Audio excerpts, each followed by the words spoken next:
happens to Sylvia.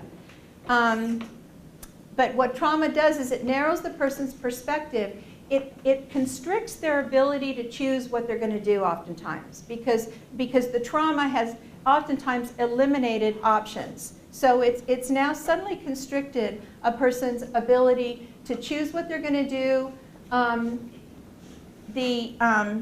Undermining their self-esteem. I should be able to handle this. How often have you heard, I should be able to handle this?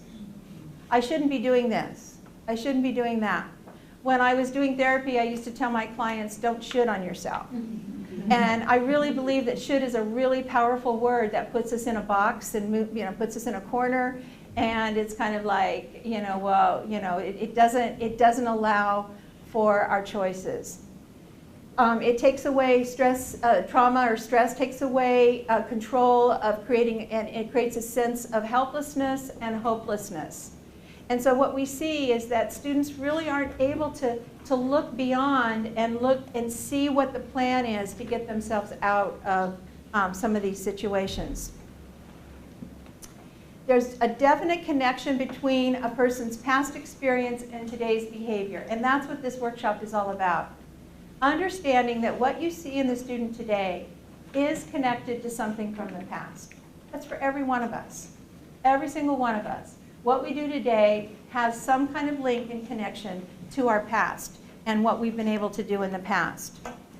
What trauma-informed services and what I'm proposing today, what that does is it recognizes we're going to educate ourselves and we're going to be able to respond in such a way that de-escalates and decreases that impact on the students that we work with. So we're going to be sensitive. It means that we're going to be sensitive to all the ways in which our interactions are influenced by previous traumas. Now I wanted to say right here that we, I believe, are a campus in crisis and stress. And so we're not only dealing with the stress of our students, we're dealing with the stress of us too. And so I don't want for a minute to minimize the fact that our coping mechanisms are really being stretched at this time of our campus life and our personal life too. So I don't want to minimize that. I'm just proposing ideas and a model that I don't want any of it to discount what you might personally be experiencing, and because I'm asking you to kind of be aware of that and then be aware of the students. So it's sensitive to all the ways in which our interactions are influenced by previous traumas. It's an understanding of the impact that trauma has and the ways in which we may need to modify our response. The only thing we can control in our life is our response. And there's not a marker, but there's an equation, and I think it comes from 12-step models. Dawn, maybe you can help me with this because you are the drug and alcohol teacher, instructor, but it's if you take 3 plus 3 equals 6, I can't do that math.